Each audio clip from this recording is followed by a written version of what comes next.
Good morning, ladies and gentlemen. A very warm welcome to all the bamboo lovers. Today is the 25th series of our bamboo webinars, and we have come so far, and primarily thanks to all of you. Without you people, we wouldn't have achieved this milestone today. We have a very important and informative webinar session today. The speaker will be introduced by our executive director. Plantation is very key. Planting material is very key. And in this context, Dr. Yogeshwar Mishra ji will give us the know-how about bamboo plantations and nurseries. Over to you. Okay. Yeah. Thank you, Ranganath. I'm very happy to introduce Dr. Yogeshwar Mishra from the Institute of Forest Productivity, Ranchi, Jharkhand. As a part of our campaign to create awareness across India, we have been carrying out with these webinars, and we have come 25 weeks from the day we started. So it has got very good impact. We have been receiving a lot of queries from so many states and so many people, and there are at least 4 or 5 states. They are ready to form state chapters of Bamboo Society of India. So we'd like to keep this tempo up and keep continuing with our webinars and keep sharing more and more information. Today we have an eminent speaker, Dr. Yogeshwar Mishra. He is from the Institute of Productivity, Ranchi, in Jharkhand state. The subject we are going to discuss today is improvement of bamboo species, improvement of bamboo species. Dr. Yogeshwar Mishra has especially 20 years of working experience in bamboo propagation, nursery, management, and genetic improvement. This is an important area. Genetic improvement of bamboo is one area which has not received enough attention. So today we have an eminent speaker who is going to talk about the genetic improvement in bamboos. So he has established a germplasm bank of very economically important bamboo species in Central India and Eastern India. For the last 2 years, he has produced something like 1.5 degrees of bamboo. This is a very, very number to be proud of, 1.5 lakh degrees of bamboo. Engaged in supplying of quality planting material to different users, and he has also established demonstration plantation of bamboos in 20 hectares of area in Jharkhand. And he has published something like 15 research papers in the international journals and 8 national journals on bamboos particularly. He is also working on other tree species and medicinal plants, but that anyway is beyond the scope of today's webinar. So today we will learn from Dr. Yogeshwar Mishra about how to propagate bamboo and how to check the genetic superiority of the material which we are going to use, and how to get better yield from the chosen materials. So over to you, Dr. Mishra. Thank you very much, sir, for this nicely introduced me, in fact. So I'm going to share the screen, sir.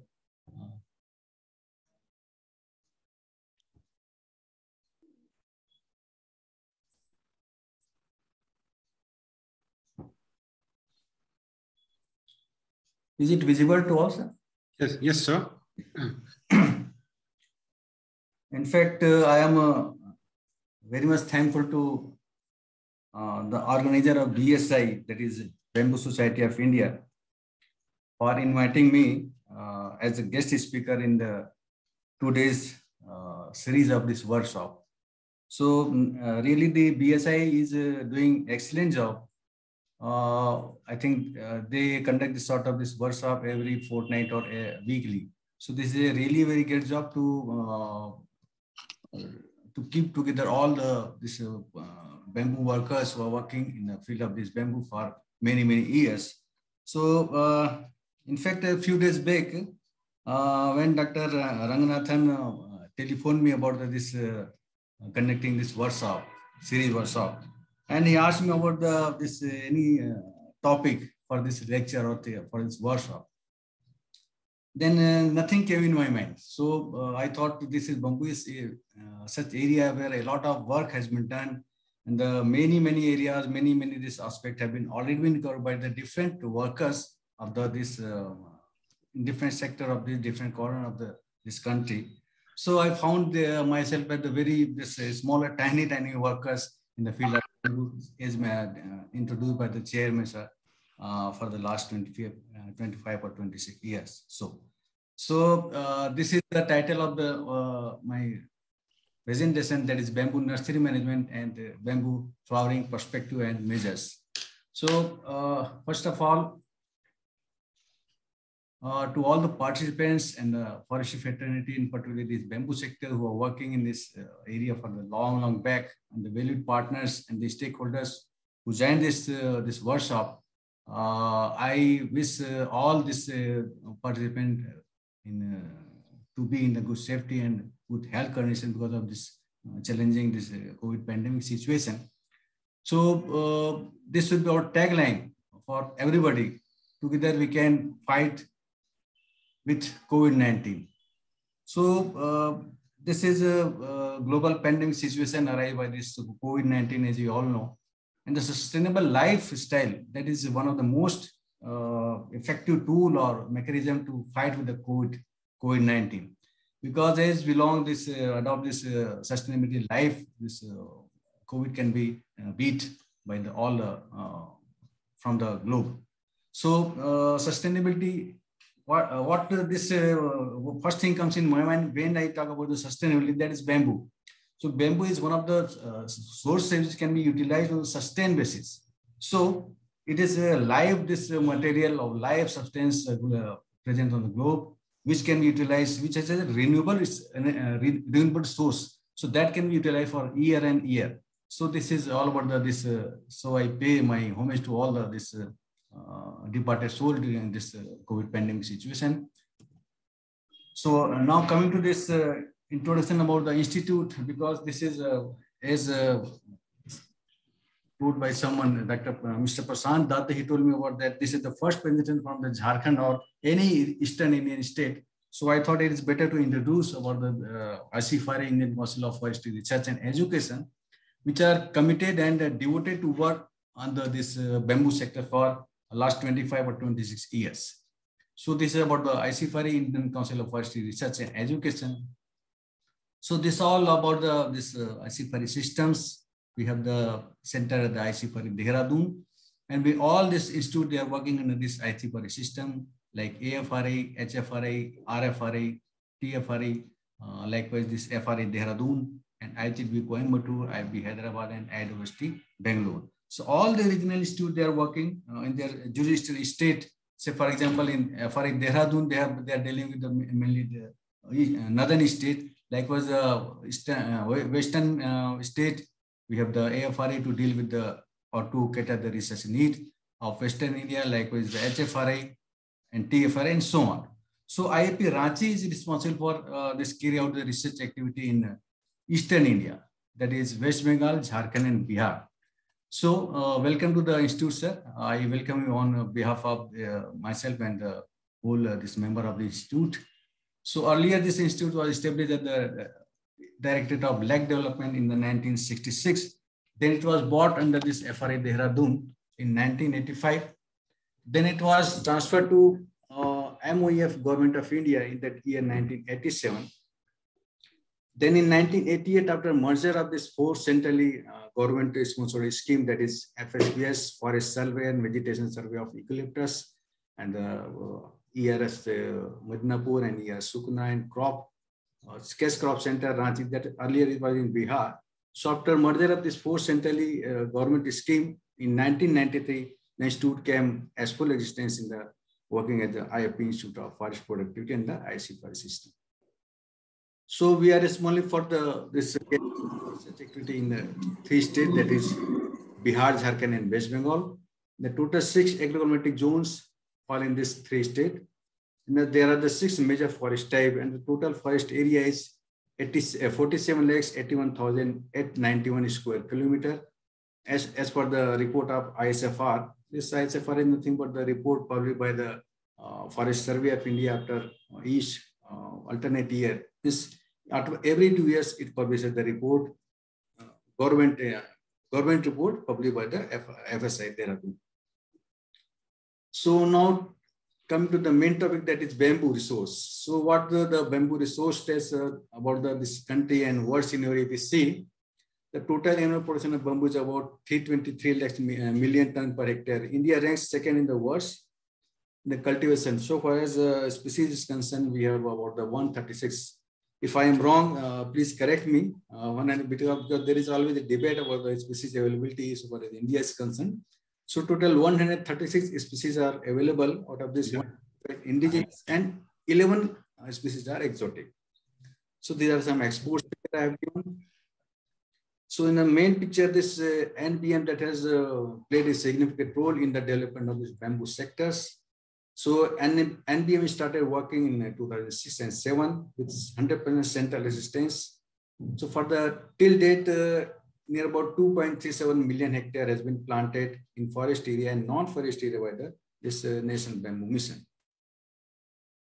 Particularly, they are funding for the plantation in the non-forest area, because in forest areas there is many problems, like this overall our productivity of the forest is gradually decreasing day by day.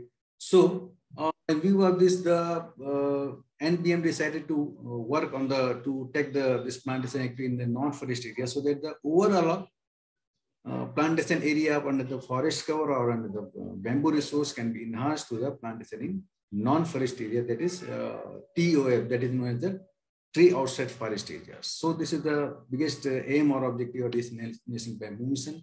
So there are some other objectives are written here to promote the holistic growth of the bamboo sectors and to increase the coverage of areas in the bamboo in both the forestry sector and non-forestry sector, to establish the convergence and synergy among the stakeholders. How different stakeholders they come together and they can develop synergy to develop this bamboo sector, to promote, develop, and disseminate technologies. Of course, ICFRE has been working on this bamboo aspect. Sorry to interrupt, sir, but the slides are not moving. You are still on the first slide. Okay.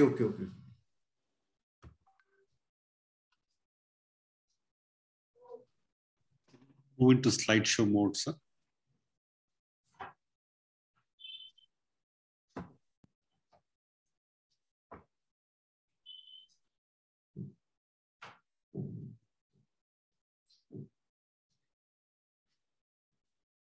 Is it progressing, sir?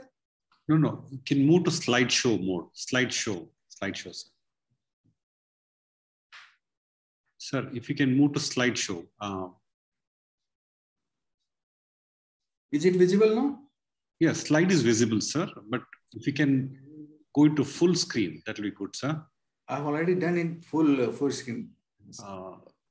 No, sir, we are not able to see the slideshow. Please do the slideshow. I will just connect once again.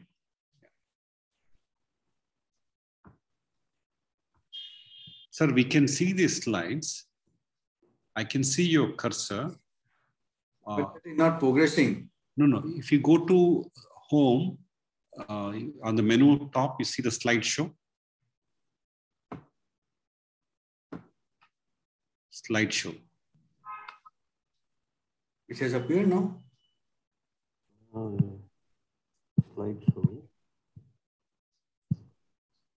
Can you move the mouse?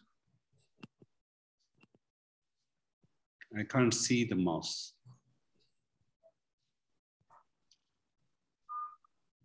I just let me see.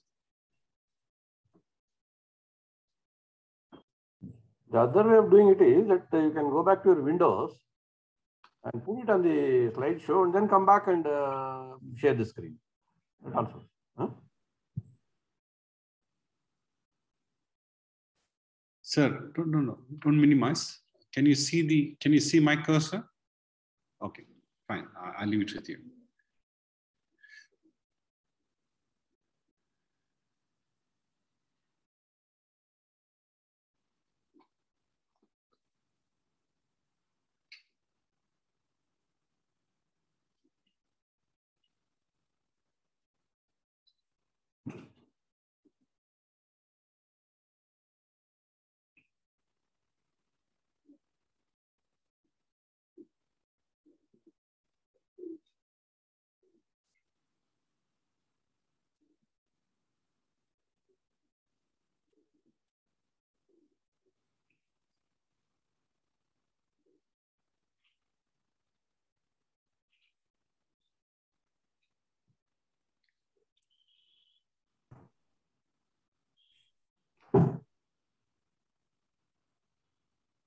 Yogeshwar ji, if you have any difficulty, you can share the slides on the email or WhatsApp to Ranganath ji. He will do it for you.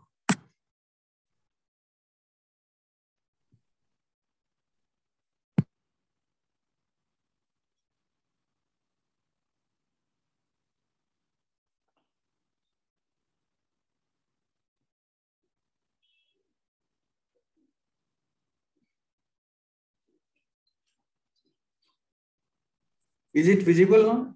Sir, we can see the slides, sir. Yes, sir. Can you make it 100%? Otherwise, 59% is there. Make it 100%.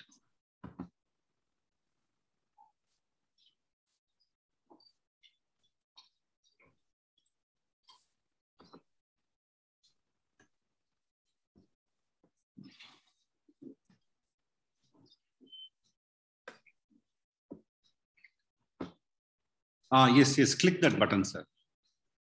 The full screen, no, like a project here. Now is it Just next to the, sir, there is a 112% is there, no? Can you make it 100%? No, sir. Reduce it further. Yeah. So there is a screen there, no? On the same cursor. No, sir. No. Left to your left. Yes. There is a early glass, sir. Glass type of picture before 1112. So just click on that. It will go to slideshow. 112. This is 112. Yeah. Next to that, there is a click on that glass. Yes, that's one. Click there. Did it appear now? Are you using two screens, sir?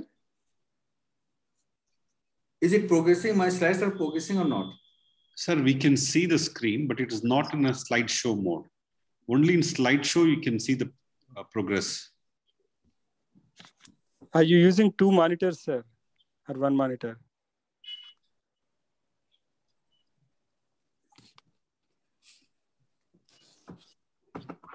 Yogeshwar, I believe you're when you're sharing in a Zoom, you're sharing the particular document only. That's the reason your slideshow is not visible. If you share the desktop, it may possibly you can view it. No, that is not required as well. He has to just Yogeshwar, sir. Yes, sir. Can you follow my instructions, please? Yeah. On the top, you see a menu: Home, Insert, Design. Home, Insert, Design. Menu is there. Yeah.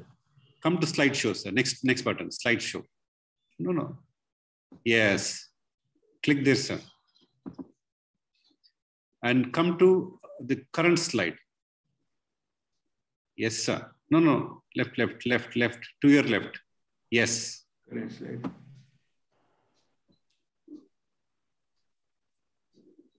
Is it appear now?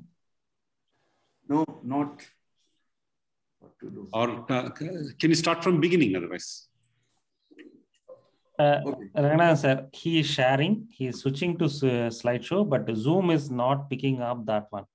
Reason is, sir selected, when sharing, he selected this document. Okay, sir, can you stop sharing? Yeah, just a minute. And share your desktop. Simple option. You can do it.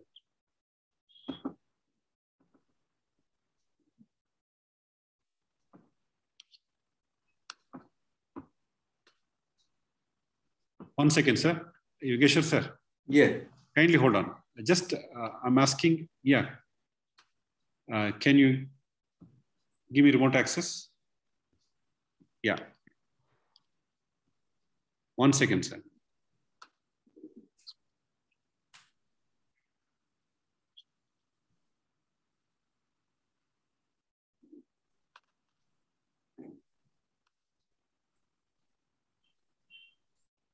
It's a bit slow.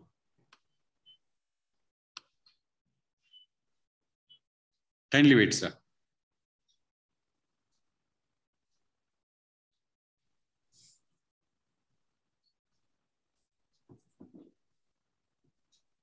It is still loading.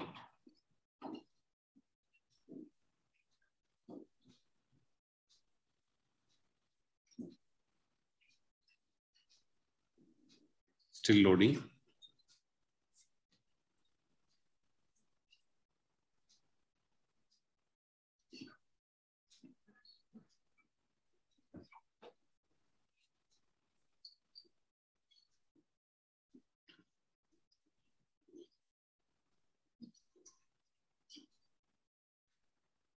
Okay, still loading. Maybe better to save as a XPS file, sir. So it will directly launch in the slideshow mode. Yeah, that's the other option. But it is hanging now. Okay, sir. Sir, kindly close this PPT.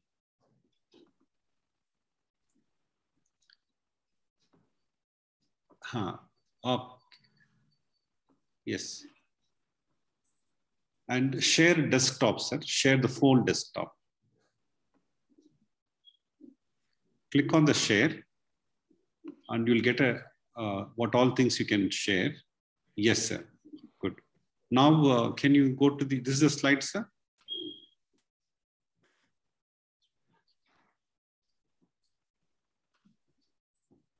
Yeah. On this, Yes. Yeah, now you can start, sir. Now the whole desktop is shared.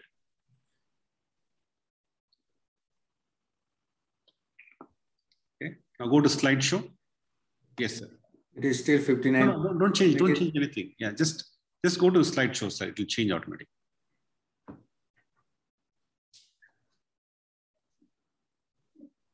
Yes, sir. We can see the full screen now. You're good to go. Okay?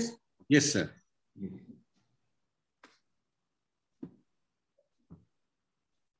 Yeah, all set. Let's go ahead. Is it visible clearly? Visible, sir. Now visible. Please go ahead. Okay. Yeah. So I was telling about the mission of this bamboo, this NBM. So NBM has prioritized 10 number of these species: Bambusa bamboos, Bambusa tulla, Bambusa bulqua, Bambusa nutans, Polymarpha, and Cacharensis. And among the Dendrocolumnus genus, Hamiltoni, Asper, Melogana basifera, and Thyrostasis oliveri. So this is the 10 number of species has been prioritized by the NBM for their promotion and development. So just to assist this NBM, we have the technical wings like BTSG, that is Bamboo Technical Support Group. So this BTSG is working in this association of this 3 agencies, that is CTBT at Guwahati, and ICFRI, we are working in the ICFRI system, this ICFRI Institute, ICFRI Dehradun, and KFRI Pichi. So these 3 are the institute working at the to provide the technical support to the NBM, that is National Bamboo. So once all the structures said, there was people not really feel that there is need to amend this 1927 Indian Forest Act.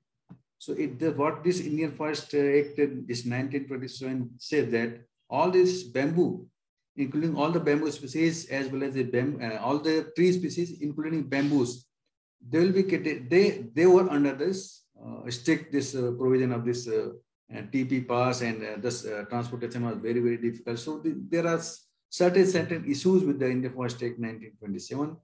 And in the year 2017, this Indian Forest Act 927 was revised, and this bamboo product, all the bamboos and bamboo products have been delisted from the category of this tree, and now it has been considered as this grass species. So anybody can grow this bamboo species in their farmland or any type of land, and they can transport this bamboo to the different sectors. So this is all about this Indian Forest Act, this revision or revised in 2017. So this all says about a lot about this economic development and growth of the bamboo sector, as well as how to improve this farmers who are associated with the bamboo sector or bamboo who are engaged in the bamboo working. So how their income can be enhanced, or how the farmers' income can be doubled. So this was the main motto or objective of this 2017 revised Indian Forest Act. So now a little bit talk about the distribution. So far as the biodiversity is concerned, 75 genera and 14 species across the world, and distribution of this main area, that is Asia. which occupies some 80% of the total areas, and Africa 10% and near about 14 million hectares. So southern East India is known as the continent of this bamboos, and this bamboo is totally absent from some of the countries like North America, Russia, Central and South Australia. So this is a geographical distribution of this bamboo species. And so far as the species is concerned, Indian context, there are 136 species. Out of this, 87 are natural and 49 this species have been introduced or cultivated in the different parts. 58 species among this 136 species occur only in Northeast India. So there are some of the promising areas of this bamboo population. They are the Western Ghat, West Coast, Deccan, Northern Eastern, and Northern West, and Central India. So these are about the distribution of the species. So for the distribution of the different species concerned, this Dendrochlomis strictus occupies the maximum this availability, growing stock availability that is coming from the Dendrochlomis strictus, 67%. And this strictus normally occurs each and every this state. Actually, the Jammu Kashmir, we can find the Dendrochlomis strictus everywhere. So for the other species concerned, Melocana basifera, 20% growing stock are Indonesia, Hamiltonii, Tulda, and Pellida. They contribute some 13, 7, 5, and 4%. And rest of the bamboo species occupy the 6%. So far as the total availability of growing stock is concerned in the different states. So there are two types of this bamboo growth pattern we can find in any bamboo species, that is sympodial and monopodial. So the this example, two type of this clumper bamboo, that is the sympodial bamboo. They are the most of this bambusa genera. So under this bambusa genera, there are several species like bambusa bamboos, bambusa multiplex, bambusa vulgaris, and so on. So this all fall under this clumper category of these bamboos, means congested bamboo. So their harvesting is very difficult when you go for the harvesting in this forest area or any area. So their harvesting is really very difficult. Second category, that is monopodial bamboo, means this is all this bamboo species known as the runner bamboos, and most of the this phyllostasis species, they fall in this monopodial bamboos. In fact, China, they have their China is the country who has replaced their total bamboo resource. I mean, the 60% of the bamboo resource they have totally converted in this monopodial bamboos. And they have developed some sort of variety this phyllostasis, that is Phyllostasis edulis or heterocycla, that is the species known as. So they have converted this forest area, and China is ahead, far ahead than any other countries. So far as this example of this productivity is concerned, China contributes total 23% of the forest this trade is concerned, but the India's contribution is only 2%. So however, the India falls under this second category, second is rank of this total productivity of forest. But there is a huge gap between China and this India. So because of this growth, sustainable growth and development in bamboo sectors, they are in a position to achieve this goal, achieve this maximum target of producing the bamboo resource. So there is another this mixopodial group of bamboos where we can find some of the species like Cinnamon bambusa and this Alunemia. So these are the mixopodial nature. Means there is a mixed variety of this clumping bamboo as well as this runner bamboo. So this is again the distribution. So these are again, this is repeated. I don't know how this happened. Okay. So this is the total contribution of the sympodial bamboos in our country, that is 67% of the total contribution of the sympodial bamboos, and this monopodial bamboos, they contribute only 33%. But among the monopodial bamboos, the Melocana basifera is the prime species, contributing some 20% of the total growing stock. So IIP Ranchi, our institute is working on this 5 number of this project recently. So these are the schemes funded by the National Bamboo Mission.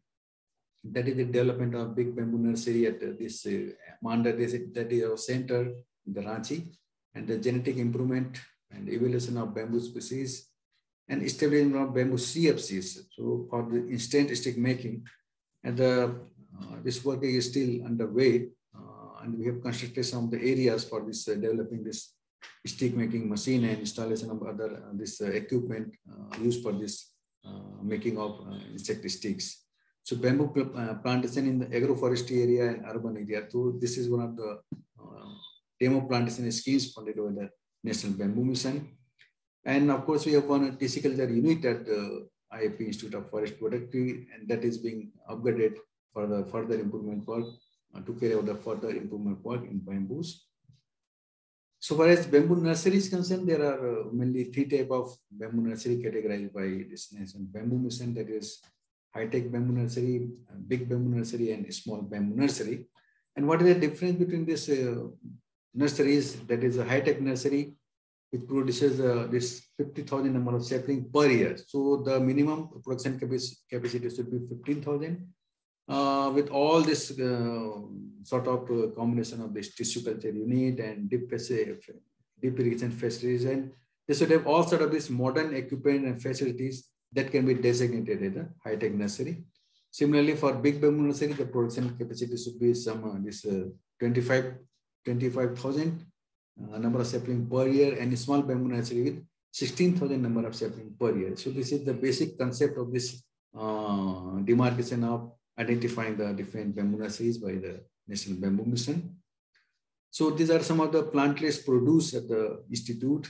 Different species we have produced to applying the different techniques like single node, double node cutting, and speed cutting, and there are many type of cutting. We have used the techniques and propagate this bamboo plants in our nursery.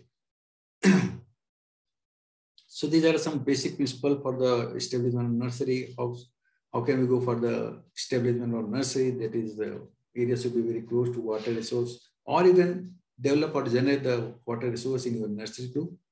And what is the size of this nursery and what is the texture of the soil? So this depends a lot for the establishment of bamboo nursery.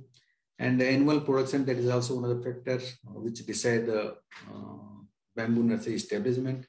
Fencing, extensive refining, bed requirement, there is irrigation facilities should be up to the mark, and overhead tanks. So there are different components which can decide where you can establish your nursery. So what is the best period? March is the best period or best month we have optimized in our countries. In most of the bamboo species, they start performing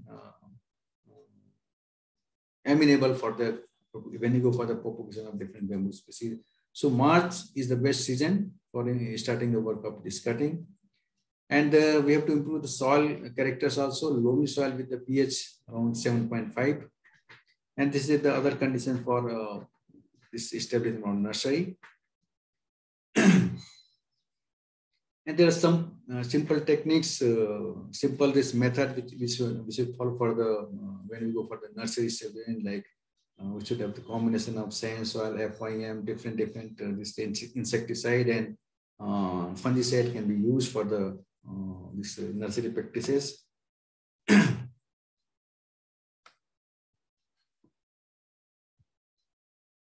And these are some specific chemical like endosulfan can be used for the spraying in our nursery bed. And so far as the seed germination is concerned, it will start after 3 to 7 days, and regular this irrigation can be provided. When the plant is 3 to 4 months old, it should be transferred to the polypot and irrigated once or twice. So these are some ideal factors, ideal conditions for this establishment of this nursery, and when we go for the mass scale propagation of bamboos to the seed.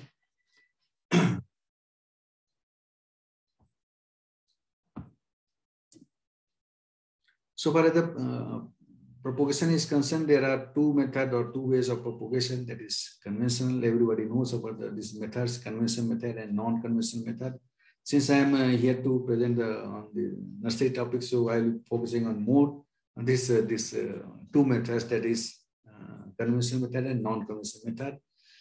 Conventional method, we can follow the practice of this seed germination and the propagation of through rhizome or offset. So these 2 are the established method for the conventional method. And through this non-conventional method, we can use the propagation through the root cutting and culm cutting and branch cutting and macro production, air layering, macro cutting, and macro routing, and tissue culture technique. Of course, this is one of the nowadays it is a major area of focus to establish the tissue culture laboratories by the different state government, SFD, state for department. So we are working on this tissue culture, developing the tissue culture protocol for different species. For years now, I think 20 or 25 years back, we have started working on tissue culture, and we have developed the protocol of different this bamboo species. So this is about the progression. How can we prepare this bamboo plants to seed? The seed should be sown immediately after collection. This is my personal experience that whatever seed we get from this different sources, that should be sown immediately. So without any giving any treatment or any restoration method or any storage method development, I suggest to go for direct sowing of the seed. So once I would like to quote one example. When I received sort of this seed of this Melugana basifera, that is a little bit heavy lot, seed lot. So I just kept all this entire assignment consignment received from the RFRA Jorhat. So I kept this Melugana seed inside this fridge for 1 or 2 days, and after that I went for this taking the germination, and I lost the entire lot of the seed. So that is not recommended to freeze so far as the Melugana basifera seed is concerned. If you can go immediately sowing just after the collection of the seed. So there are some different storage methods have been devised and developed that can be used for the storage of the seedlings, seed. So this technique can produce the seed.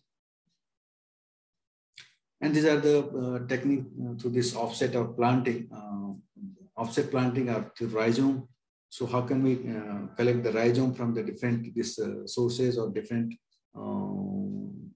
natural growing areas? We have to visit the areas, and this is quite a laborsome or it's quite a labor intensive or cost effective. This method cannot be developed for the extraction of the rhizome. This is little bit expensive thing, and laborsome job. So you have to engage 2 or 3 number of this contact laborer or worker to shred just 3 or 4 number of this rhizome per day. So this is a little bit tough job. So this is some technique or this procedure for how can we go for the collection of these rhizomes. 1 to 2 years ago, the set was shifted to this 1.1 to 1.5 centimeter. Then we have to collect the rhizome to the digging of the soil, and you have to collect the rhizome provided that we should have sort of this rhizome as well as the root cutting. So root portion should be intact with the rhizome, so that will perform the better after the collection of this rhizome. So these are some of this collection technique. How can we transport the Manish Kumar Dati he visited to our this Institute of Forest Productivity, and we supplied quite a good number of this rhizome of different species, and we suggested to keep all these materials in the gunny bag, moist and safe or gunny bag, so that this rhizome should be wrapped properly with this newspaper, because newspaper is one of the best method or media to preserve or to conserve the moisture of this rhizome. So that is the simple way of this transportation of this rhizome, and you can collect the rhizome from say for example 500 or 600 kilometers away within 2 or 3 days. So there will be no moisture loss in the rhizome collected by this method. So there are some of the methods for this collection of rhizome. As I have already mentioned, this is quite a labor intensive job. So we have to prepare yourself according to this situation. Like some collection of some of the rhizome, like bamboo, it is very, very hard or difficult, because rhizome, because the clump itself has this spiny character, and spines create a lot of problem to exploit this rhizome. So for the other species concerned, like Bambusa vulgaris and most of the Melugana species, you don't have any problem so far as the extraction of this rhizome is concerned. So by this way, we can collect the rhizome from the different areas. And these are the propagation method to the cutting. So what so far we have done in our this institute and my earlier institute that was TFRE Jabalpur, and we have developed the different cutting propagation technique, and this is ideal method for the cutting propagation. Its success rate is near about 40 to 80% when you go for the routing of these cuttings. So this is there are some of the prerequisites for if you go for the cutting preparation. So you should prefer to select the clump of the 1-year-old comes to be collected for the preparation of the cutting. So that is the right stage for collection of the cutting for any species. So tender part, upper part we have to remove, and the rest of the part can be utilized for the propagation purpose. So these are some simple techniques. I have this jotted down. So this is a different hormone treatments. IBA is one of the most preferred plant hormone for routing in most of the species, because this is one of the stable source of this auxin, and just after this NA is also good, but for in bamboo species, IBA is one of the most preferred hormone for treatment up to this 200 to 1000 ppm of solution, aqueous solution that is prepared in the water. So these are some simple techniques I have noted down. So these are the simple technique for the planting to cutting. So this is how can you prepare different cuttings. This is the example of this Bambusa bulkua, I think. So we have to prepare this double note cutting. You can use double note cutting as well as single note cutting. That is very good for the Bambusa bulkua for getting up to this 80 to 90% rooting. So you have to make a hole in between this internodal part, and you have to pour the IBA solution in between this internodal part with the hole, and you have to pour this solution, IBA solution, and you have to keep it for this sand wet approximately for 1 to 1.5 months. Then after 1.5 months, you will get this 2 number of this cutting from this double note cutting. So this is one of the biggest advantage of this double note cutting, that you don't have to take much care about this cutting, because already the hormone solution is intact with this cutting. So there is no need to much this dependency on the this hormone, so far as the hormone and other input is concerned. So you don't have to care about this thing. So by this way, we have propagated a profuse number of these plants, and we have planted this Bambusa bulkua successfully in the field condition. Like in Jabalpur condition, we have planted this Bambusa bulkua often to this double note cutting. So this is a typical example of this Bambusa vulgaris propagated to cutting, and that is we used both this type of cutting, single note and double note cutting, and we produce a sufficient number of plants of this Bambusa. And this is about the research publication we have made in the year 2000, I think 19. This is about the evaluation of cutting diameter and hormone for clonal propagation of Bambusa bulkua. So in this paper, we have used different sort of this cutting. We use different type of this cutting diameter of this Bambusa bulkua and apply some different combination of this IBA and like that. So we found that some of this diameter class, they are found to be more suitable for the propagating this Bambusa bulkua through the application of this IBA. So this is the second part.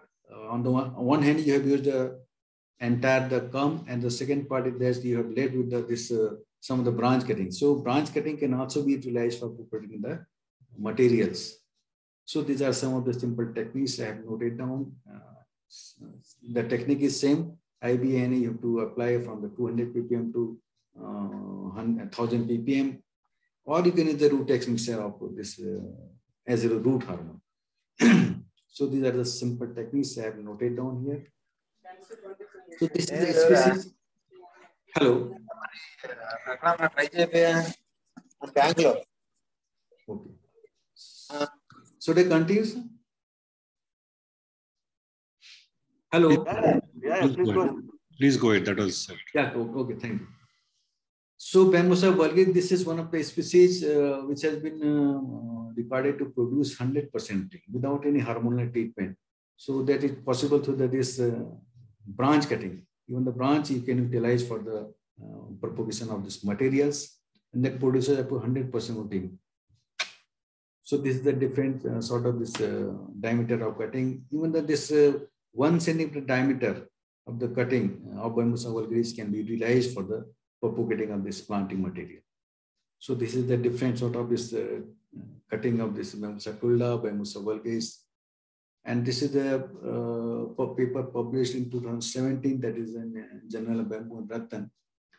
As I was mentioning about this successful story of this Bambusa vulgaris that can be propagated through the 1 centimeter diameter. Even the this cutting is sufficient to produce 100% rooting without any hormonal treatments. Of course, we have provided, we have given some sort of this chemical treatment, but the control was recorded to produce the highest this percentage of rooting, that was 100%. So this is on the finding of this paper. Similarly, in case of Bambusa tulla, we have used different type of cuttings, different diameter class we have used. And this is a paper we published in the year, I think, 2021. This is the recent year publication.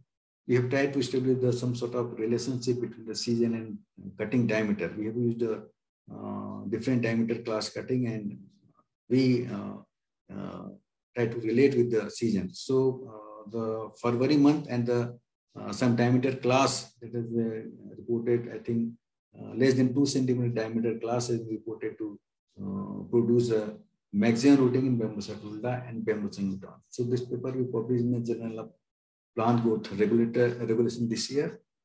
So there are some of the picture, how can we take care of our planting material produced to the different technique or different type of cutting. So we have to keep this activity, you have to continue in the shade house or mist chamber, and afterwards you can take it out from the mist house condition to the shade house condition. So these are some of the reserve stock of this bamboo plants in this TFRI Jabalpur and as well as the IFP Ranchi campus. So air layering, we found one of the interesting method of propagation. This air layering can be also termed as a ground layering. A few days back, I was in the classroom. One of the students asked me why this is called the air layering, because ultimately you are coming to the ground. So this must be termed as the ground layering also. So I said, that's okay. You can use another terminology, that is ground layering. So whatever this cutting or whatever the comes that available in the air, that you have to bend to the soil, ground, and put it in the soil. And after this few days, say for example, 1.5 months or 2 months, you can get you can initiate the root from the internodal part. So this is one of the biggest advantage, because in this air layering method, the plant is already intact, the culm is already intact with this mother trees, mother culm. So there is no harm in getting there is no issue in getting the plants to this air layering method. So this is another method is whole clump method, entire clumps. In bamboo, this is one of the features that most of the bamboo clumps, they fall on the ground.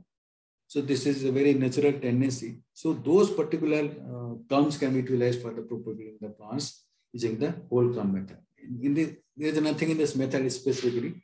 You have to just bury all this cutting, whole cutting in this ground, applying some sort of rooting hormone or treatments. So applying this method, you can propagate the plants of Bambusa vulgaris to this clump cutting, whole clump cutting. So this is macropolypsin, one of the preferred species in propagating the bamboo plants or bamboo materials. So this is one of the preferred. Once you have to establish this cloning stock or plantation stock or any planting material you have produced either through cutting or this tissue culture or through this sealing, you can go for this macropolypsin after 6 or 7 months, so on. And you can keep continuing this multiplication process for years and years.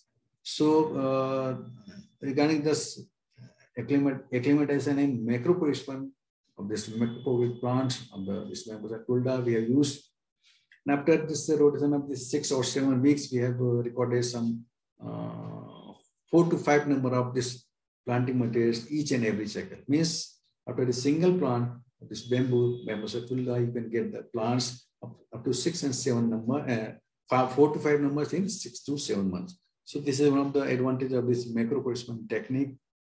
So this is this upkeeping of these plants in the mist of chamber and separation. So this is about the status of the planting materials available with this Mandal Institute. So far we have produced, as in today's this introductory lecture, Chairman was telling that we have produced 1.5 lakh planting materials in days. So these are with different species. And the stickers we produced the seedling and cutting also, and the rest of the method, the rest of the species we have used this different cutting method, double note, single note, and speed cutting, and this different method of propagation, longest petals, and Hamiltonian polymorpha. This seedling stock we procure from the northeast India, that is some Mizoram areas and Arunachal Pradesh areas. We collected the planting material, and these are some bamboo seedling we have. Recorded some of the flowering in the Ranchi area, so we have collected the seedling material, and by this way we have propagated the plants up to 1.5 lakhs. So this is the latest number. Institute of Forest Productivity is available in this much number of this planting stock of bamboos. So far as about the genetic improvement of the bamboos is concerned, this is one of the prime area to be worked. In fact, because of this high demand in the high biomass is required in this bamboo species, and there is always a demand of this indigenous species. So in fact, the bamboo resources are depleting day by day. So how can we conserve this genetic material or genetic pool of this important bamboo species? So this is one of the activity being carried out by almost all the ICFR Institute. So IIP Ranchi is also involved in the activity of this genetic improvement. Some 10 or 12 number of species have been assigned to IIP Ranchi, and we are working on this line. So this is a brief about the strategy of this development of this genetic improvement aspect of this bamboos. We have to revisit the areas for the selection of superior clump, and this work had to be conducted in the phase 1, and then we started phase 2, in which we have to multiply the superior clumps. Whatever superior clumps we have collected, we have to multiply those superior genetic material. And then, of course, in the phase 2, we have to keep continuing this multiplication of this cloning stock to maximize the production of this different superior genotypes. And so far as the phase 3 is concerned, when it is about to start the phase 3, we have to multiply this superior genetic material again, and then we have to go for the field plantation. And after field plantation, these selected genotypes have to be evaluated on the field condition, and ultimately some of the superior selection, either from any species, that can be released as superior clone or superior varieties of these bamboos. So these are some characters or parameters on the basis of which we can assign any species or any this clump as the superior clump. So these are the trait or parameters like height, girth, internodal length. At the 5th internode, we have to record this parameter, that is internodal length. Now, what is the wall thickness at the 5th internode, and what is the overall diameter of this clump, and what is the straightness, whether the clump is this straight or there is some banding. So what is the total number of mature clumps and the new recruitment of the clumps, and what is the total dry clump. So this all parameters we have to record while we're going for the collection of this record of this superior material in the field condition. So these are some of the pictures which I have, I think, already shown, collected from the different areas of this or different state. So how can we record this clump diameter? So this is one of the important parameters which tells about the total biomass of the species collected. So biomass is also important. So for the going any value-added production of any value-added product. So biomass as well as this growth of this internodal length. So these are the two basic parameters which are being considered nowadays for production of any this value-added product. So far as agarbatti making is concerned, or any this any toy or any manufacturing of any this value-added product is concerned. So again, this is the collection of Bambusa Tulla from the Bilaspur area, and the collection of rhizome and the establishment of this collected rhizome in the rhizome bank. You have to create the rhizome bank. And from this collected rhizome, after 2 or 3 years, like this, you will get the sufficient number of this material for the propagating this genotype. For the further multiplication, you can get the this sufficient plant material from your Jampajang bank. So these are the different methods adopting which you can multiply your this selected germ program or genotype. So this is the outcome of our this research or finding our research of this genetic on genetic improvement aspect. We have identified one of the source, one of the this genotype of Bambusa tulla, which we record the 70 centimeter of this. Through this picture, you can easily identify. That is why this scale is kept just on the top of this cutting. So that is hardly, that is near about 70 centimeter of time, 70 centimeter of the internodal length. So, but most of the farmers, they prefer to go for the Bambusa tulla for getting the this length is concerned, internal length is concerned, because they can produce the more and more number of this agarbatti stick from this Bambusa tulla. And there is a lot of this bamboo growers in Jharkhand state also, which are demanding only for tulla. But my suggestion is that only, why only for Bambusa tulla? You can go for the Meloconum bambusidis also, which is also coming on par with the Bambusa tulla. You can see easily identify to this scale that is also coming around 70 centimeters. So why only for Bambusa tulla? Why not this Bambusa bambuside? Because this Bambusa bambuside is having the this thumb diameter is also higher as compared to the Bambusa tulla. So this is one of the best option. We suggest to the farmers. We are in a position to suggest the farmers that this is our this work of genetic improvement for the years long, and we can recommend this species as the alternate species for this Bambusa tulla. Similarly, we have that superior selections of Dendrocolonus strictus also, which is recorded to be 50 centimeters of this internal length. So even for making this agarbatti stick, Dendrocolonus strictus can also play a significant role so far as this agarbatti making is concerned. So we have put by this ICFRA authorities to go for the license agreement. And this is the stock of this total rhizome collected in our different fields. And this 50 copies of this known clump is to be provided to the users at the cost of 50,000 rupees. So this is the cost is coming around 1,000 rupees per rhizome or per offset. So this cost is fixed by the ICFRA authorities headed by our Director General Saab, Sri K. Rao Saab. So by this way, we can generate revenue for our council, as well as since it is our long-term this generic improvement work. So at least we deserve this much cost from the each stakeholder who are actually really this working or wish to working on this bamboo field. So this license will be given for the 5 years. After 5 years, it will be again this renewed. And the one condition is imposed that whatsoever the agency from this superior rhizome from the institute, they have to multiply. They can multiply this rhizome up to any number. They can produce a plant up to any number, but it is essential for them to mention the name of the institute, because we are the agency who are developing this genotype or the superior this clump. So this is pertinent to be noted by all these stakeholders that this should be recognized. Institute names will be recognized properly.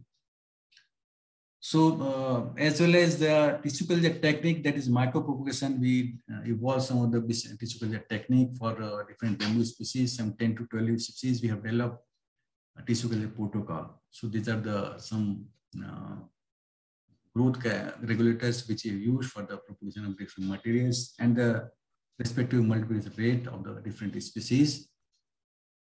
Likewise, we have obtained this much of rooting success in different species.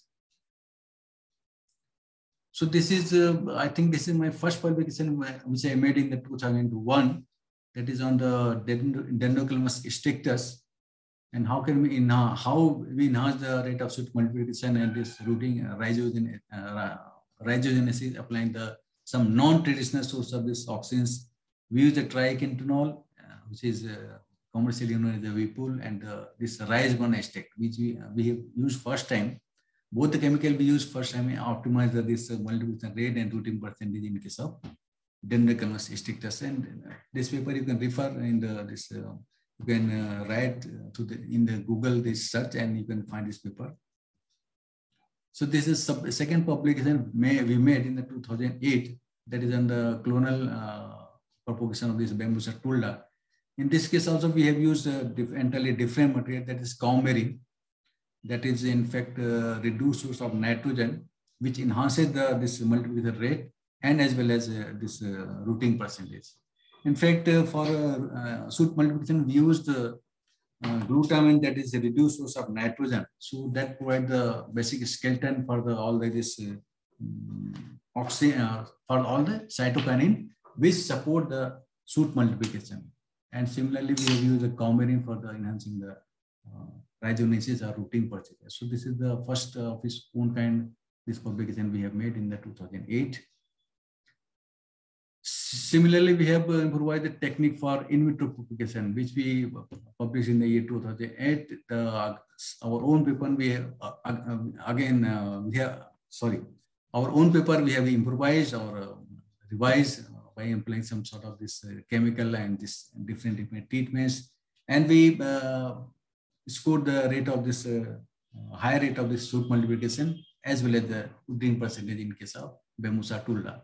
So the paper was published in 2018 in Journal of Forestry Research. So these are the different stages of this tissue culture, and how can we initiate the shoot this culture in different species? How can we proliferate the shoot cultures in different media, employing different hormonal treatments? And how can we increase this rooting percent in different species of bamboos? So these are some of the pictures. These are the hardening procedure which we have perfected in different species.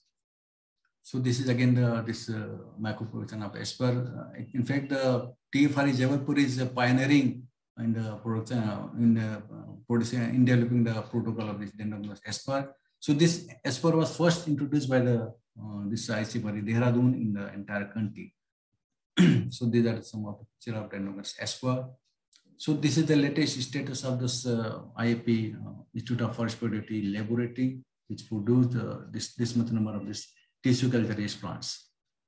So there are some of the myths about this plantation of this tissue culture plant with the field condition. So whether they perform well in the field condition or not. So there is always a big question mark when you go for the tissue culture plants, because in this I don't think any problem in going for the tissue culture raised bamboos. Because in broadleaf species, there is always a problem. Because when we go for the in vitro propagation or tissue culture, at the initial stage, we provide a lot of this, you can say, the hormone and this cytokinin and this auxins.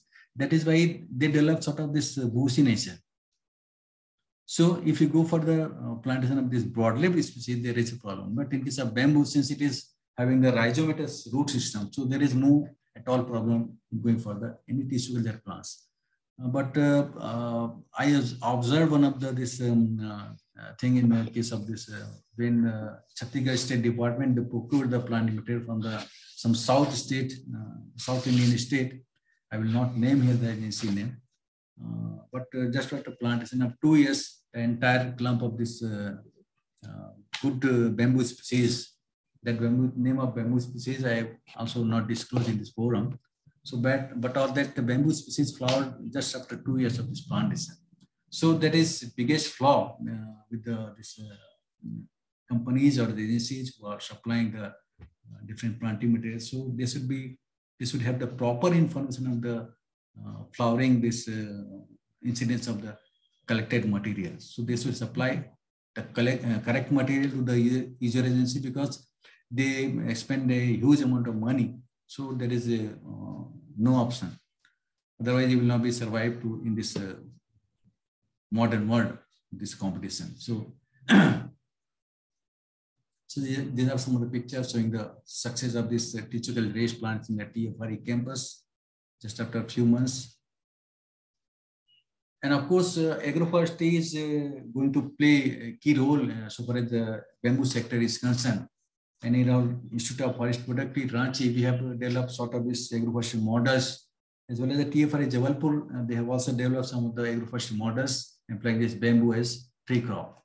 So these are the different models in combination with the bamboos like turmeric, ginger, birch, brahmi, mahabringa. This is the medicinal agroforestry system with the bamboos. And there are some agriculture crops like paddy, wheat, maize, gram, urad, tuar, and other vegetable crops can be employed for this agroforestry model with the bamboos. And some fruit trees can also be grown like mango, guava, jackfruit, like that. Some animal husbandry species can also be grown along with the bamboo species. So these are some of the pictures in agroforestry model developed by the TFRE people Jabalpur. And we have successfully transplanted the tissue culture plants in the field condition for the appropriate or suitable agroforestry models in combination with the wheat and bamboo. So these are this plantation model when we go for the agroforestry employing these bamboos. So these are again some of the pictures from the Jabalpur area showing the success of this wheat and bamboo agroforestry models.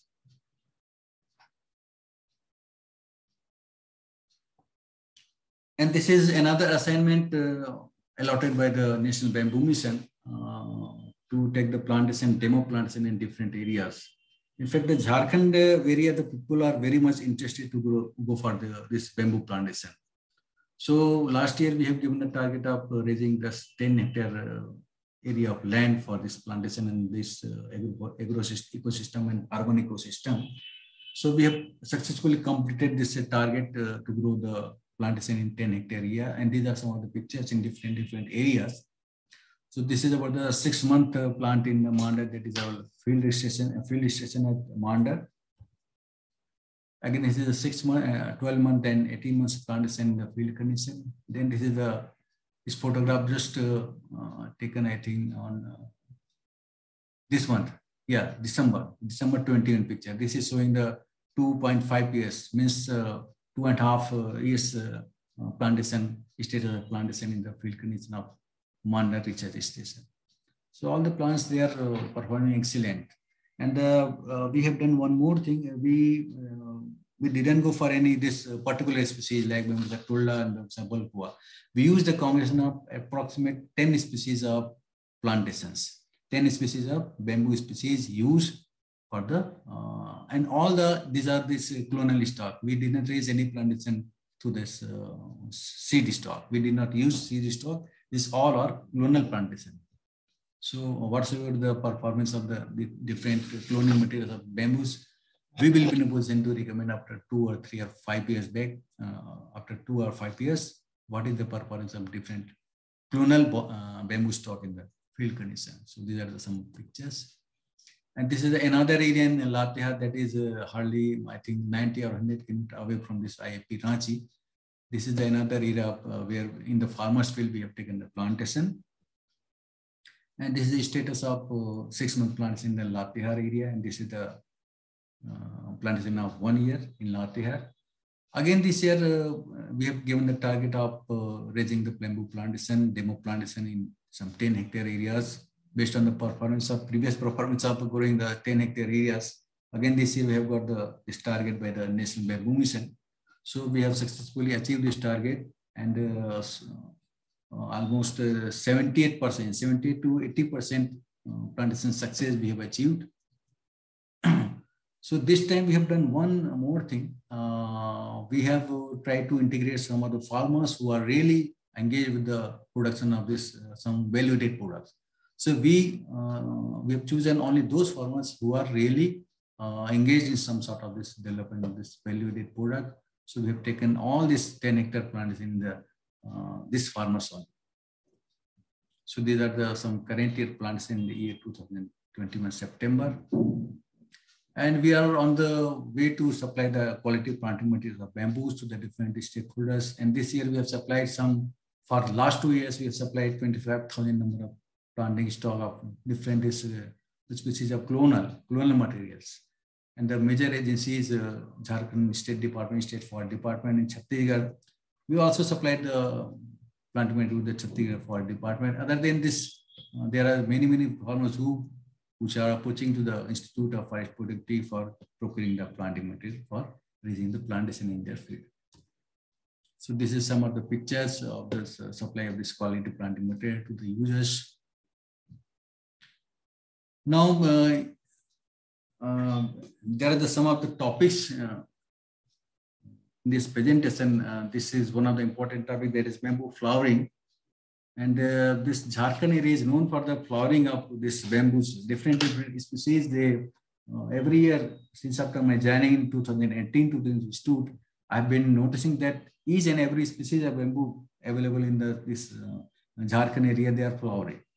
They are flowering, and the main species are the Bambusa tulla, Bambusa nutans, Bambusa bamboos, and stricter, they are the most common species available in the entire this country. But some of the typical species like Bambusa tulla, Bambusa nutans, Bambusa balcura even, they flowered this year or 2 years back.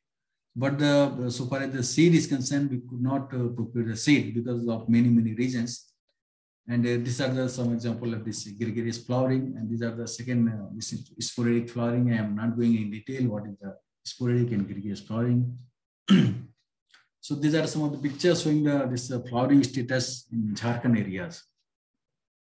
In fact, these are the picture of this Bambusa balcua and Dendrochlomis strictus flowering. And left-hand picture is showing the flowering of Bambusa nutans. But these are the two species, Bambusa nutans and Bambusa balcua, showing producing the sterile seed. So I could not get any seed from this. Bambusa balcua and Bambusa nutans. These are two species producing the sterile seed. So we were not in a position to collect any of the seed, or the collected this locule or procured the locule. They did not produce any plant. So this is the state of this IIP campus. We have also noticed there are huge clump of this Bambusa nutan. 3 of the clump they flowered this year, but not produce a single seedling. So this is the status, and this similar this species, there is a Bambusa nutan. We observed one of the flowering clump in the Latihar area, but that also did not produce any seedling. So these are some typical this species like Gigantozoa nigrociliata. This is species is not nigrociliata. In fact, this is Gigantozoa andamanica, and this I confirmed from this taxonomist Nathani Saab, and I think years or 2 years or 3 years back, Nathani Saab and STS Lepcha Saab, they published a paper on this Gigantozoa andamanica, flowering of this Gigantozoa andamanica, and I confirmed this identification of this species, and I found this species is not nigrociliata. This is andamanica. So the paper I have sent to the Indian Forester for publication. So this is the left one is the picture of this Bambusa tulla, and this Bambusa tulla flowered we reported during this lockdown period in the 2020 March, and this is quite a huge this clump we have recorded flowering. But when we visited to this place again in the some 5 or 6 months back of this lockdown period, the entire clump was burned by the farmers. So because of the need of this fuel, say they cut all this this bamboo shoot, and we could not procure anything from the Bambusa tulla, this seeded clump or flower clump. So this is the situation. So just after the flowering, you have to prepare many things like the staff and this other belongings you must be required for getting the plant in sufficient number, like the staff and this soil structure and soil and this basic structure like polypot and nursery bed you have to prepare, or even you can prepare the planting stock in this tray, plastic tray also. So there is no issue. These are some of the reasons, basic reasons for flowering. Why there is flowering? So there are two basic reasons have been proposed by the different investigators that seed production is requires this huge amount of energy. That is known fact that whenever any plant species comes to the flowering stage, that requires huge amount of energy. But so far as the monocarpic and this polycarpic nature of flowering is concerned, polycarpic flowering, all the polycarpic species like all these broadleaf species, they also require huge amount of energy. But all these polycarpic species do not flower. But why this flowering happens only in bamboo species? So this is one of the this unknown fact or reason, and we try to conclude some of the reasons that why this bamboo is flowering, is clump after die after flowering. So these are some of the biochemicals, this changes we have noted in some of the two bamboo species like Bambusa aruneaceae and Bambusa newton. So what we record at the stage of this when we go for the propagation in TFRI Jabalpur, we got this cutting from this Bambusa newton clump and Bambusa aruneaceae clump. And the same clump from where we have collected the material for cutting, they flowered up just after 2 months. So at the same time, we procured the cutting material, we raised the planting material from the clump which flowered in both the species, that is Bambusa newton and aruneaceae. But surprisingly, we did not find this occurrence of this date of this planting material raised in the earthen pot. So that earthen pot, again the resurgence we noted after 1 or 2 months, and the whole this flowered clump in the field condition, they died. So we conclude some of that this soluble sugar and phenols and peroxidase activity that significantly lowers in the field condition. But at the same condition, but at the same time, this material collected in the earthen pot, they didn't have any such incidence. So this is the biggest reason for the resurgence of this cutting material in the pot condition. So these are some of the facts which we observed in this publication. So this is some of this basic information about the species in their flowering and flowering period. And again, this is some of the species which flowers after how many years. So it is been written in this slide. So this is how much number of this slide. In fact, I have taken from the publication of this Manisha Thapalia, who is the authority of this bamboo seed technology. So I have collected this information from the Manisha Thapalia published work. There are some other facts about the seed generation. How can we enhance the generation in the seed material which we collected? As I mentioned, we have to go for immediate plantation without any waiting or without any doing this storage, without any developing device for storage of the plant, this seed material. We should go immediately for the plantation. So this is the best way, best alternative, best option to go for sowing of the seed immediately. And these are some of the viability of the seed. And you can see the viability of seed is hardly 30 to 35 days in the Tulda, and likewise 55 days in Longus Pethas, 65 days in Aruneaceae, and so on. So this is one of the problem with the bamboo species. If you think that we have got a sufficient number of the seed material and we would like to store the seed material for a year or 2 years or so, so it is very difficult. There is no other option. You have to do the immediate plantation of immediate sowing of the seed. So this is, I think this is the last slide. So with this, I have, so this thank you part is still left. So I have not put the slide, this thank you slide. So thank you very much, sir. Thank you. Thank you very much. Thank you, sir. That was a really wonderful and elaborate presentation. We move on to Q&A. Ladies and gentlemen, if you have any questions, please raise your hand from the Zoom facility, and we will go in order of hand raised. Okay. Mr. Ram, please go ahead with your question. Hello, sir. Thank you, sir. This was a wonderful session in a detailed way. My question is, so since you have, familiar with two kind of, creating saplings, one with the cutting method, another one is seeding method. Where I can get the genuine way of, because you said seeding cannot be a genuine always, right? Would you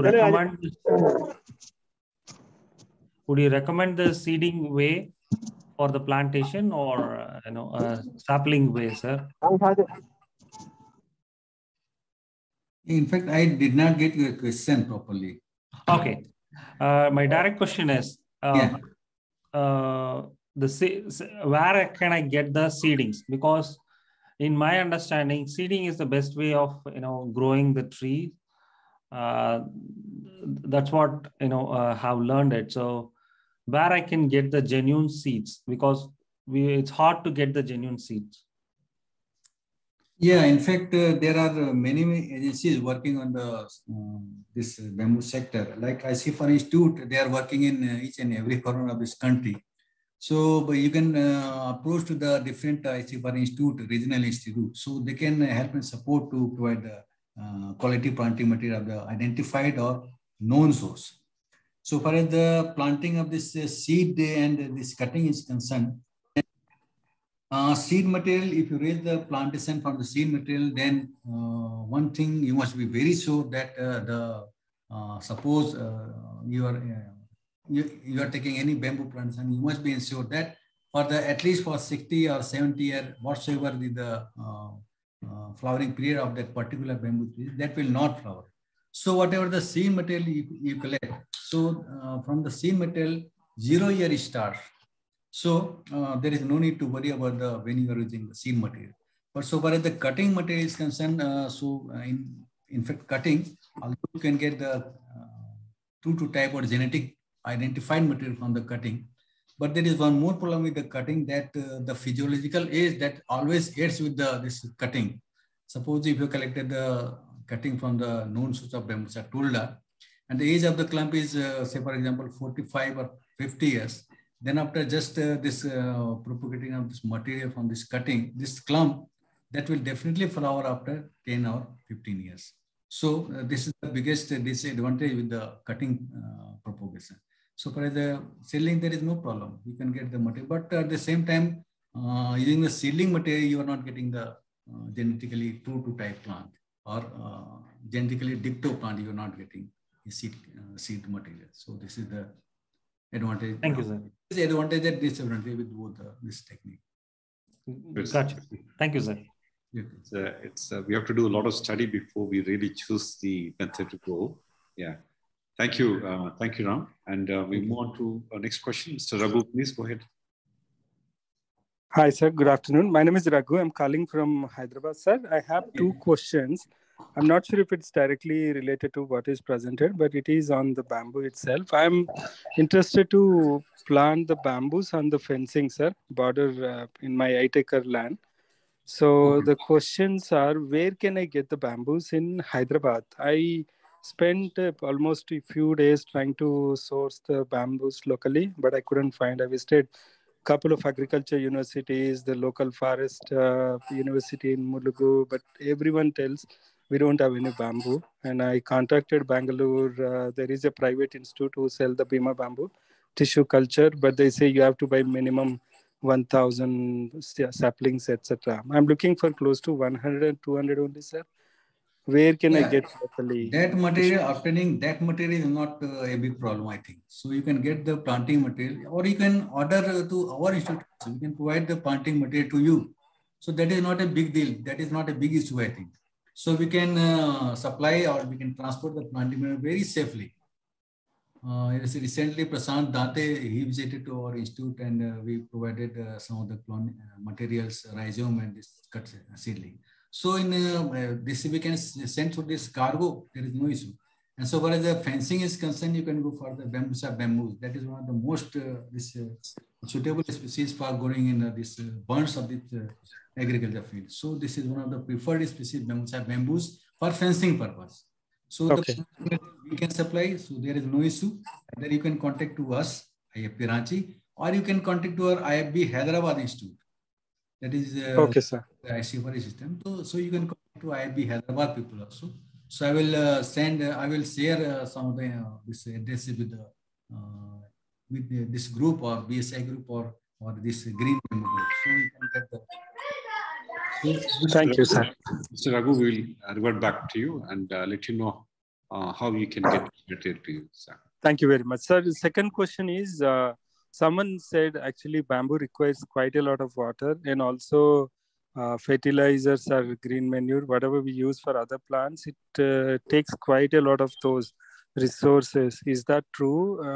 I wanted to know how far its root will be spread horizontally. No, that is not true, because of course this fast growing species. So any fast growing species, they absorb a lot of water at reaching at this maturity. So if you consider this rice or any this tropical tree species, say for example teak or any melon or any species, say for example this growing 1 kg of rice, you require minimum of this 250 liter of water, I think. So as compared to this agriculture crop or any broadleaf crop, and this teak rotation of trees hardly minimum rotation is 30 years, 30 or 35 years. So for the 35 years, till the 35 years to provide this irrigation to this teak plantation. So the rotation of the bamboo is very, very short. So say for example, 4 or 5 years. After 4 or 5 years, you can harvest your bamboos on the sustained basis. Sustained basis means you have to go for the selective type of this cutting. Of course, there are some of the modern fashion now. Now the people are propagating this bamboo plantation, initiating the plantation, bamboo plantation, and they clear felling all the bamboo crops on the field. And again, from the second year and third year, they will get another lot of this bamboo stock. There is a. So, but the thing is that when you talk about this lot of consumption of water, so that is not a valid point. On this forum, I would like to mention that this was the problem with the eucalyptus also. Because the eucalyptus, in case of eucalyptus, the rotation is hardly 5 or 6 years. There are some of the different clones developed by the different agencies. So their requirement, water requirement is huge at the initial stage. Just after 5 or 6 years, you can cut the crop. So there is no issue. If you compare with the broadleaf species, the water absorption is more and more in case of this broadleaf species like this teak, animal, and so on. So this is not a big deal, I think. Okay, thank you, sir. And the same applies for fertilizers also, right? It's not that it will. Okay. You see, the bamboo is a versatile this species. You can grow anywhere, in any condition. If you provide any fertilizer or irrigation, that will survive better, in better condition, or they will give the good return. Otherwise, you can grow in your bamboo plants with minimum source of this irrigation and input, fertilizer and this. In that condition also, they will survive. There is no issue. But the thing is that you can optimize the growth. So you will not get the return as you desire. So that is the main thing. Sure. How long its root will be spread horizontally, sir? As I mentioned in this agroforestry sections, the bamboo is now preferred species for any agroforestry model. So that growth of since it is a rhizomatous system, rhizomatous groove, so there is that root does not go on the deep in the soil. So that is just rhizomatous, and that is spread up to 4 to 5 meters. So that is not only 4 to 5, 2 to 3 meters. The rhizome expansion is this much. So in case of this taproot system, where the taproot system is there, the water absorption is more. In case of all these taproot species, so as compared to this rhizomatous root system like bamboos. So hardly 2 and 5 meter rhizomatous growth is recorded in bamboos. Okay, thank you very much, sir. Sir, with your permission, may I add one more point, sir, to Mr. Raghu? Yes. Last week we had done another webinar which talks about natural farming methods. So basically, your consumption of fertilizers depends on your package of practices. So I would request you to look at our YouTube channel. Last week we had done growing bamboo using natural farming methods, which basically is a low input cost method. So I would request you to look at that webinar. I will check that, sir. Yeah, that's what I'm planning. Completely chemical-free farming in my land. Get back to me if you have any doubts. My name is Ranganath. You can find me on the Bamboo Society contact details. Thank you, sir. Moving on to our next question. Dr. K. N. Murthy, sir, please go ahead.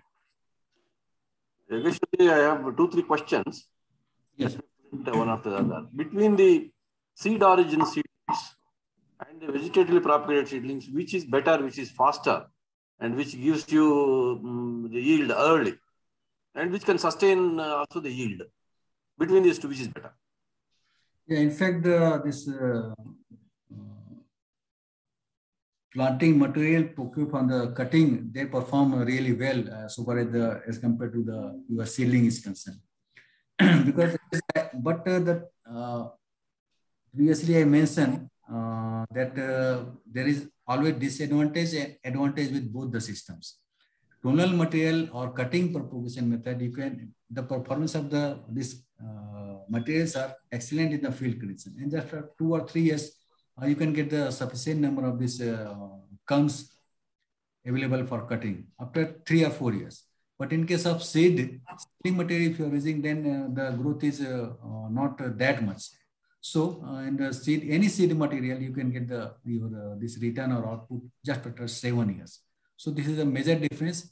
But at the same time, you have to very much precautions to be taken for flowering is concerned.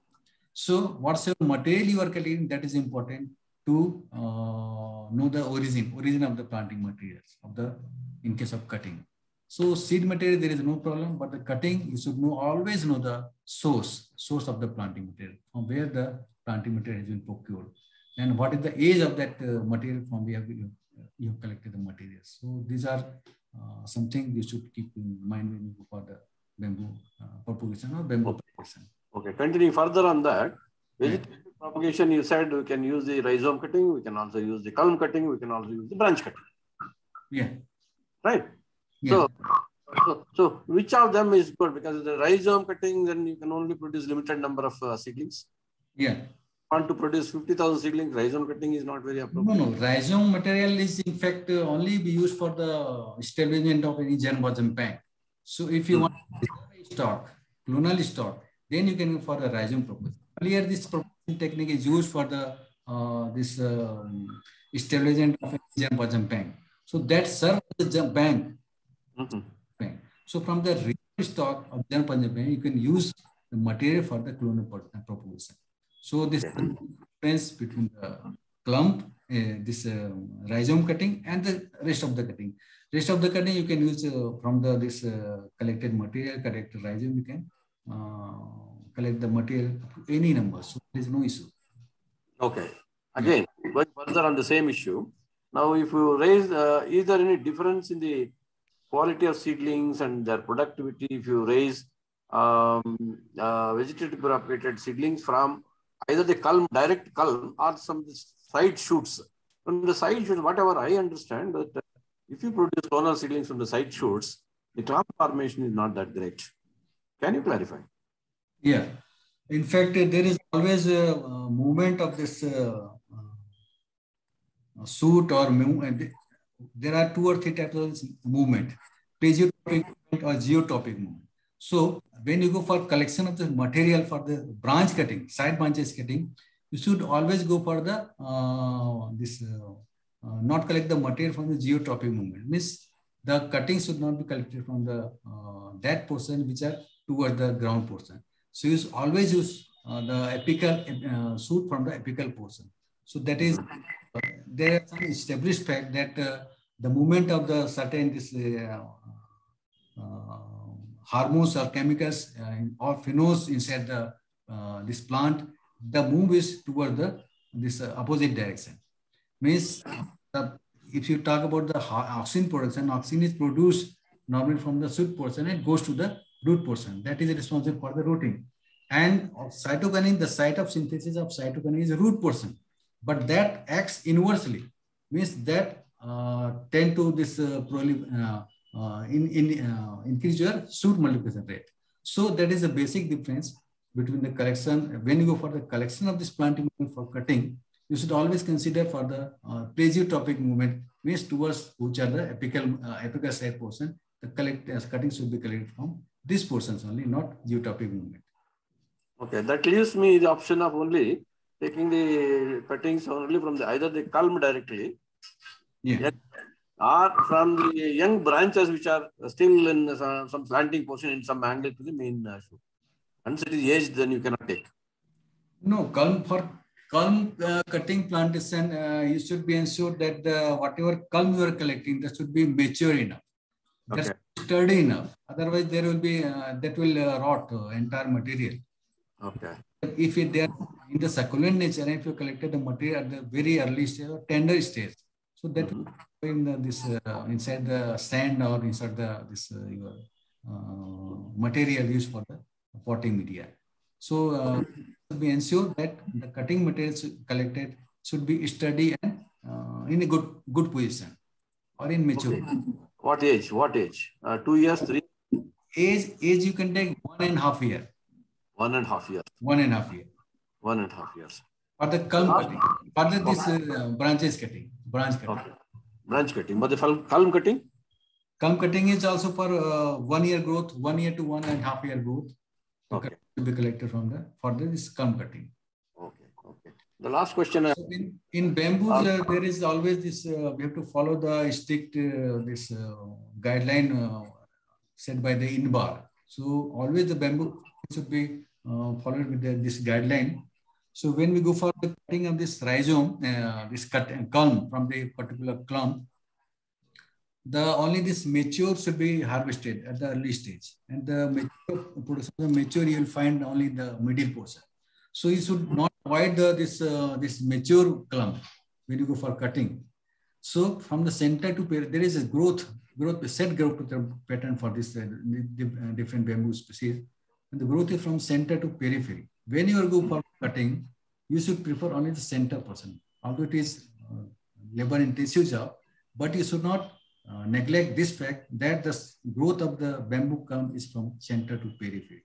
So periphery clump you should not disturb. Only the clump should be collected from the center. Although, of course, you can leave some of the mature clumps who retain up to 2 or 3 years. There is a need to go for 2-3 years. Only the 1 and 1.5 year mature clumps should be collected, should be used for the culm population. The last question I have is, because the seed is not readily available for most of the species whenever we want, ideally we should be using the culm cuttings or the branch cuttings. But unfortunately, if I want to produce some 50,000 seedlings or 1 lakh seedlings, there is not that much material available from good quality clumps. Clumps are very few, and then we are unable to produce a lot of seedlings from the chosen clumps. We don't want to randomly produce something because some of the clumps could be congested and of poor quality. Yeah, that is the issue with most of the bamboo workers who are working in the field of bamboo for the last many years. Seed is the only source material on the using which you can produce the plants on the mass scale. But if you go for cutting propagation, you can produce say for example, if you are reporting 80% rooting, for 80% getting 80% rooting in case of, say for example, Bambusa bulkua, getting 80% rooting is itself a major problem. Number second, whatever report we publish that is based on some limitations, means only through collection of this limited number, say for example 100 or 150 number of this cutting, we produce this report, we publish this report. But for this requirement of huge plantation, as you are telling, so a lot of culm is required for the half of this bamboo resource of the Bambusa bulkua, in case of Bambusa bulkua, if place for the cutting propagation only. So that is not a wise decision. So best way not only to waste this culm cutting, you should always go for this side branches cutting also, so that the culm cutting bamboo resources available can be utilized at the optimum level. You use the culm cutting as well as the side branches cutting. In my presentation, I quoted one of the example of Bambusa vulgaris. That is one of the primary species of this area. that is green bamboo vulgaris. So as I mentioned in my presentation, only 1 centimeter diameter cutting, you can get the plants up to 100%. So this is the optimum utilization of natural resources. You use the gun cutting also, and as well as you can use the side branches also up to 1 centimeter diameter, and you can get the plants in desired number. So these are some of the examples of different bamboo species. Okay. Yeah. I'm looking for technology which can enable us to buy, multiply and produce some 2 lakh seedlings, 3 lakh seedlings, or 5 lakh seedlings from some, let us say, some dozen clumps. So that technology is not available. So what we are doing, very small quantity, I can produce 2,000, 3,000, 5,000 I can produce. But if I want 2 lakhs, how to produce? That is possible, sir. Tissue culture only, sir. Either through tissue, through this seed material. Sorry. You avoided discussion on the tissue culture things, and you said you just left it incomplete. Actually, tissue culture bamboo clumps, I am seeing a lot of problems because they are not reaching the natural good size. It's always becoming bushy, ending up bushes, and then it's not giving the returns as we expected. I don't know what happening in your case. In fact, all this tissue culture plants are bamboos, particularly bamboos. They are performing excellent in the field creation. As I have shown in my slide, 2 or 3 slides, some planting material of this Deinocoenas aspar and some other species, they are performing excellent in the field creation. All 3 species of Bambusa newton, Bambusa tolda, and aspar. We produced in the lab and we planted in the field creation, and they are performing very good. So there is no problem at all. And so the vegetative propagation technique is concerned, in vitro propagation in case of bamboos, it is very, very pertinent. Very, very prevalent to use the tissue culture technique for bamboos. Almost all the species. Achipari working in for last 20 years on almost 15 or 20 number of bamboo species, and all the Achipari institute, they are engaged in developing the tissue culture protocol and producing the plants of tissue culture. So there is no problem with this tissue culture is bamboo. But so far as the other this broadleaf species is concerned, so there will be definite problems. Some of the problems have been noted in when you go for the field condition, particularly teak and Malayan arborea. These 2 examples I put because I have the personal experience. These 2 species, thus this technique of tissue culture is the success we have not achieved up to the mark in tissue culture teak and tissue culture Malayan arborea.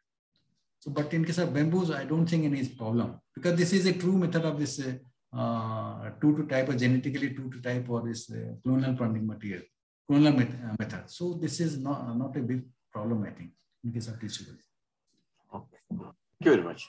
Thank you, sir. Thank you. Moving on to our next question from Mr. Prashant. Please go ahead, Mr. Prashant. Good afternoon, everyone. Myself, Prashant Atte from Maharashtra.